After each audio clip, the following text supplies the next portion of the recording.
नमस्कार, मैं तनु शर्मा आपका एयर न्यूज़ के खास कार्यक्रम में स्वागत करती हूँ।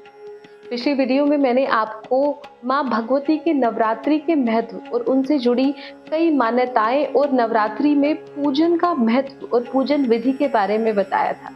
अगर आपने वो वीडियो नहीं देखी है तो आप हमारे चैनल प्रोफाइल में जाकर देख सकते हैं, क्योंकि उसमें मैंने कई ऐसी जानकारियां बताई हैं जो आपको देखने या फिर जाननी ज़रूरी है। अगर आप नवरात्रि के बारे में अच्छे से जानना चाहते हैं तो पिछली वीडियो में आखिर में मैंने आपको ये भी कहा था कि मैं आपको अगली वीडियो में माता के 9 स्वरूपों और उनसे जुड़ी अनेक जानकारियां, माँ भगवती की कथा और उनके महत्व के बारे में बताऊंगी। तो उसी वादे को पूरा करने के लिए मैं तनु शर्मा आज की एक खास वीडियो एयर न्यूज़ के खास कार्यक्रम के माध्यम से आपके लिए लेकर आई हूँ, जिसमें नवरात्रि में माता के पहले स्वरूप यानी कि माँ शैलपुत्री के बारे में बताऊं। तो उसके लिए आप वीडियो में हमारे साथ आखिरी तक बने रहिए।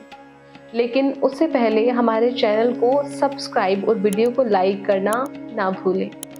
चलिए वीडियो में आगे चलते हुए सबसे पहले आप सभी को माता के नवरात्रि की हार्दिक शुभकामनाएं। माँ शैलपुत्री की कृपा आपके जीवन में हमेशा बरसती रहे। देखिए, नवरात्र उत्सव माँ दुर्गा को समर्पित होता है।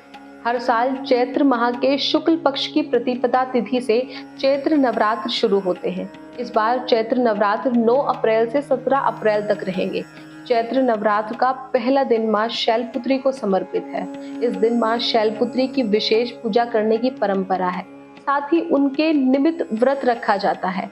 धार्मिक मान्यता के अनुसार माँ शैलपुत्री की पूजा करने से साधक की सभी मनोकामनाएं पूर्ण होती हैं और घर में सुख शांति आती है। आइए जानते हैं माता शैलपुत्री का स्वरूप कैसा है। अब माता के स्वरूप की बात करें तो माँ शैलपुत्री प्रेम की सागर है। माँ बहुत दयालु और करुणामयी है। माँ शैलपुत्री के चेहरे पर तेज झलकता है। माँ शैलपुत्री के बाएं हाथ में कमल का फूल और दाहिने हाथ में त्रिशूल है। माता की सवारी वृषभ है। वृषभ यानी कि बैल है। यह भगवान शंकर का अवतार है और इस अवतार की संपूर्ण कथा शिव पुराण के साथ साथ लिंग पुराण में भी मिलती है।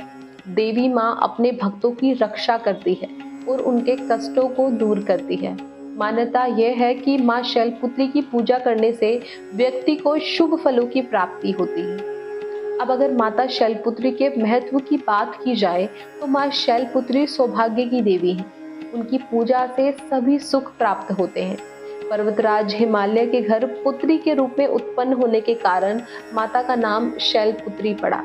माता शैलपुत्री का जन्म शैल, जिसे शिला भी कहते हैं, यानी कि पत्थर से हुआ। इसलिए उनकी पूजा से जीवन में स्थिरता आती है।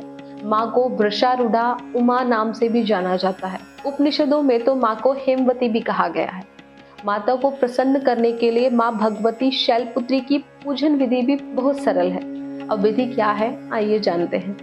सबसे पहले इस दिन सुबह उठकर जल्दी स्नान कर ले। फिर पूजा के स्थान पर गंगा जल डालकर उसकी शुद्धि कर ले। घर के मंदिर में दीप प्रज्वलित करें। फिर माँ दुर्गा का गंगा जल से अभिषेक करें। नवरात्रि के पहले दिन कलश स्थापना भी की जाती है। माता का अभिषेक करने के बाद पूजा घर में कलश स्थापना के स्थान पर दीपक जलाएं। अब माँ दुर्गा को अर्घ्य दें। माँ को अक्षत, सिंदूर, लाल पुष्प अर्पित करें। प्रसाद के रूप में फल और मिठाई चढ़ाएं। फिर धूप और दीपक जलाकर दुर्गा चालीसा का पाठ करें और फिर माँ की आरती करें। माँ को भोग भी लगाएं और इस बात का ध्यान रखें कि भगवान को सिर्फ सात्विक चीजों का ही भोग लगाया जाता है। इस दिन माँ को सफेद वस्त्र या सफेद फूल अर्पित करें। माँ को सफेद बर्फी या सफेद मिठाई का भोग लगाएं। माता का पूजन मंत्र कुछ इस प्रकार है। ओम देवी शैलपुत्रे नमः, या फिर वंदे वच्छिलाभाय चंद्रकृत शेखरे वृषारूढ़ा शूलधरा शैलपुत्री यशस्विनाम, या फिर या देवी सर्वभूतेषु माँ शैलपुत्री रूपेण संस्थिता।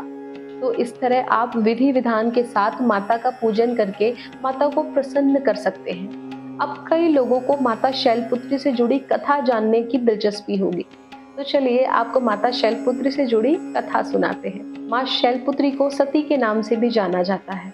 इनकी कथा कुछ इस प्रकार है कि एक बार प्रजापति दक्ष ने यज्ञ करवाने का फैसला किया। इसके लिए उन्होंने सभी देवी देवताओं को निमंत्रण भेज दिया, लेकिन भगवान शिव को नहीं भेजा। देवी सती भली भांति जानती थी कि उनके पास निमंत्रण आएगा, लेकिन ऐसा नहीं हुआ। वो उस यज्ञ में जाने के लिए बेचैन थी, लेकिन भगवान शिव ने मना कर दिया। उन्होंने कहा कि यज्ञ में जाने के लिए उनके पास कोई भी निमंत्रण नहीं आया है और बिना निमंत्रण के वहां जाना उचित नहीं है। लेकिन माता सती पिता के घर जाने के लिए बेचैन थी, इसलिए माता सती नहीं मानी और बार बार यज्ञ में जाने का आग्रह करती रही।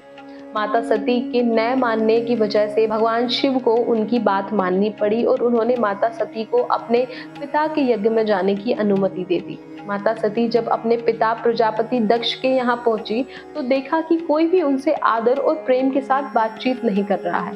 सारे लोग मुंह फेरे हुए हैं और सिर्फ उनकी माता ने ही उन्हें स्नेह से गले लगाया। उनकी बाकी बहनें उनका उपहास उड़ा रही थी और सती के पति भगवान शिव को भी तिरस्कृत कर रही थी। स्वयं उनके पिता प्रजापति दक्ष ने अपमान करने का कोई मौका नहीं छोड़ा। ऐसा व्यवहार देख सती दुखी हो गई और अपना और अपने पति का अपमान उनसे सहन न हुआ और फिर अगले ही पल उन्होंने वो कदम उठाया जिसकी कल्पना स्वयं प्रजापति दक्ष ने भी नहीं की होगी।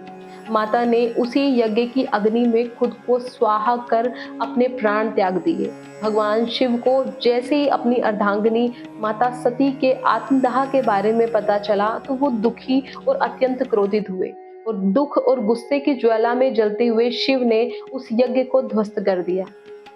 इस घटना के बाद जिन माता सती ने पति के अपमान के कारण खुद को प्रजापति दक्ष के यज्ञ में स्वयं स्वाहा कर लिया था, उन्हीं सती ने फिर पर्वतराज हिमालय के यहाँ जन्म लिया और वहाँ जन्म लेने की वजह से इनका नाम शैलपुत्री पड़ा। शैलपुत्री का नाम पार्वती भी है। इनका विवाह भी भगवान शिव से ही हुआ है। माँ शैलपुत्री का वास काशी नगरी वाराणसी में माना जाता है। वहाँ शैलपुत्री का एक बेहद प्राचीन मंदिर भी है, जिसके बारे में मान्यता है कि यहाँ माँ शैलपुत्री के सिर्फ दर्शन करने से ही भक्तजनों की मुरादें पूरी हो जाती हैं। कहा तो यह भी जाता है कि नवरात्र के पहले दिन यानी प्रतिपदा को जो भी भक्त माँ शैलपुत्री के दर्शन करता है उसके सारे वैवाहिक जीवन के कष्ट दूर हो जाते हैं। अब क्योंकि माँ शैलपुत्री का वाहन वृषभ है, इसलिए इन्हें वृषारूढ़ा भी कहा जाता है। इनके बाएं हाथ में कमल और दाएं हाथ में त्रिशूल रहता है। तो ये थी माता शैलपुत्री की पावन कथा और उनसे जुड़ी कई जानकारियां। आशा करती हूँ कि आपको इस वीडियो से माता शैलपुत्री के बारे में काफी जानकारियां प्राप्त हुई होंगी। आपके कोई भी सवाल या इस वीडियो से जुड़ी कोई भी और जानकारी या अपने विचार हमें कमेंट में लिखकर भेज सकते हैं। अगली वीडियो में आपको नवरात्रि के दूसरे दिन के माता के दूसरे स्वरूप माता ब्रह्मचारिणी के बारे में डिटेल में बताऊंगी। तो बने रहिए हमारे साथ और चैनल को सब्सक्राइब करना और इस वीडियो को लाइक करके बेल आइकन को दबाना ना भूलें, ताकि आपको हमारी अगली महत्वपूर्ण वीडियो की नोटिफिकेशन समय से मिल सके। अभी के लिए मैं तनु शर्मा आपसे इजाजत लेती हूँ। फिर मिलती हूँ एक नई वीडियो के साथ और अंत में एक बार फिर से आपको नवरात्रि की हार्दिक शुभकामनाएं। जय माता दी।